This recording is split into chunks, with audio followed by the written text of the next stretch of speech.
Hello, welcome to another Purple Insider Extra. Matthew Coller here, along with Sam Ekstrom. Reminder, for our longer conversations, check out the Purple Insider podcast and our written work, purpleinsider.substack.com. Sam, you wrote at purpleinsider.substack.com about how the Minnesota Vikings now have some extra cap space to work with. So here's my question for you.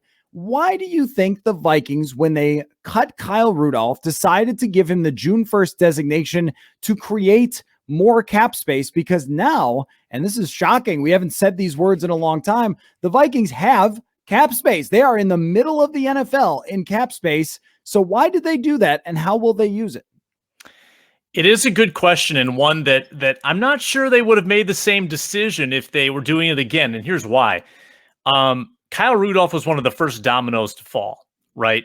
That was one of their first cost-cutting moves. And just to clarify for people, they could have used $5 million in extra cap space just by cutting him in the traditional way, eating all of his signing bonus money. They could have had an extra $5 in the heat of free agency, and they chose to defer that so they would have 7.9 on June 1st. I'm wondering if maybe they didn't anticipate things going as well as they did with other negotiations. Number one, maybe they planned on signing someone to a bigger deal that fell through. Maybe they didn't think Anthony Barr would play ball like he did and take a significant pay cut. They obviously opened up money with Britton Colquitt restructuring, Adam Thielen restructuring and kicking money down the road. Like, they used a lot of different avenues, and I'm wondering if it just went so well that they kind of said, well, we actually could have just used the 5 and we didn't need the 2.9 as badly as we did. So now that they have it, now that they've got like $14 million, there's not a lot of $14 million players out there right now. They're not going to go splash for some big names.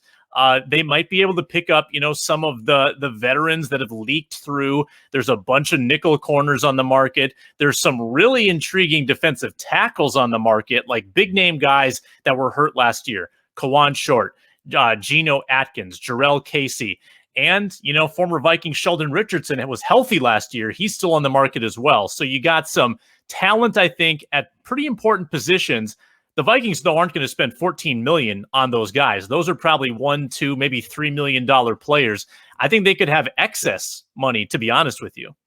Well, I think it would be wise to spend this money on not only a Brian O'Neill contract extension, maybe spend a little of it to try to resolve things with Danielle Hunter. Although, as you laid out in the article, you don't necessarily have to. His cap hit is already $17 million. You can rework that contract to have it stay there or even go down a little bit and create some extra space. So if we're talking about what they can use this space on in terms of free agency, I think that they should try to use every dime of it to fill out the depth of this team. I think when we go position by position, that what you find is the starters are pretty solid across the board. But if there's an injury in one place or another, you're talking about a pretty serious drop off to the backups. And the defensive tackle is a great example of this. Is you have Dalvin Tomlinson, you have Michael Pierce, you feel very good about those guys, but neither one of those guys plays more than 600 snaps per year. Usually there's over 1,000 snaps at each of those positions. So who's playing the rest? Are you asking these giant nose tackles to play 1,000 snaps, or should you be bringing in someone like Geno Atkins? I think the answer is yes.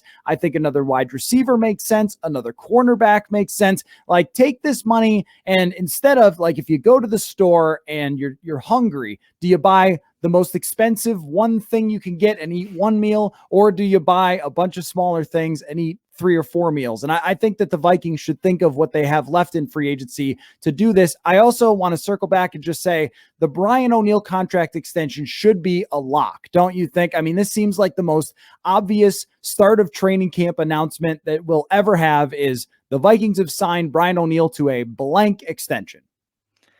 I think so, especially because they have the money to do it, as we've laid out. And I also laid out in the piece, the Brian O'Neill extension is not going to cost him a lot this year. It's just going to cost him the prorated portion of his signing bonus, probably $4, maybe $5 million. It's not going to be a tremendous amount. I mean, he's been a strong, above average right tackle for 3 straight years. He's durable, good locker room guy. There's no reason why he wouldn't want to remain with the team and why they wouldn't want to have him on the team. I think this is going to be 4 years, 48, maybe even 5 years, 60. I think he's going to make good money. He's going to make toward the top of all right tackles. Even though he hasn't been like a top 10 tackle necessarily, he's been, top 15, top 20 for 3 straight years. He's shown consistency, which makes this extension, I think, pretty palatable for all involved. What would surprise you? What way of using their remaining money in the salary cap would have you say, oh, wow, I did not see that coming? Yeah, I saw somebody toss out like a Tyler Conklin extension. I think that would be pretty interesting. I mean, that's somebody entering a contract here. This is when you sign them to the extension. But no, I don't think that would be the wisest way to spend it, which would be surprising if they went ahead and did that. I guess if they brought in like another veteran tackle, like if they didn't trust that Darrisaw was going to be ready, or if they wanted someone a little more seasoned. I don't know off the top of my head exactly if there's a great option. I know that, Villanueva, who was sitting there forever, finally got signed by Baltimore. So I don't know if there's a great option for that, but if they sort of just like blocked the path for one of their rookie linemen, I guess that would be a little bit shocking. I was going to go with just a big trade again. Last year, they made that big move to get Yannick Ngakoue, and it ended up not working out for them. There are a lot of players, it seems, that get floated around on the trade block. And in recent years, we've gone into the summer and we've gotten into that early training camp, and we've seen some of these deals get made. So that might be a potential option too. And there's, of course, still a couple of expensive players out there, or potentially expensive, like you mentioned, Richardson. I don't know what he's holding out for, but I could see him trying to wait till the last minute, or Melvin Ingram is obviously still the biggest name. So, you always have to keep refreshing Twitter with the Vikings because you never know. How about an expensive kicker? I'm not sure I trust these 2 kickers on the that are practicing with Lure them right Vinatieri now. out of retirement. Yeah, that's right. That's right.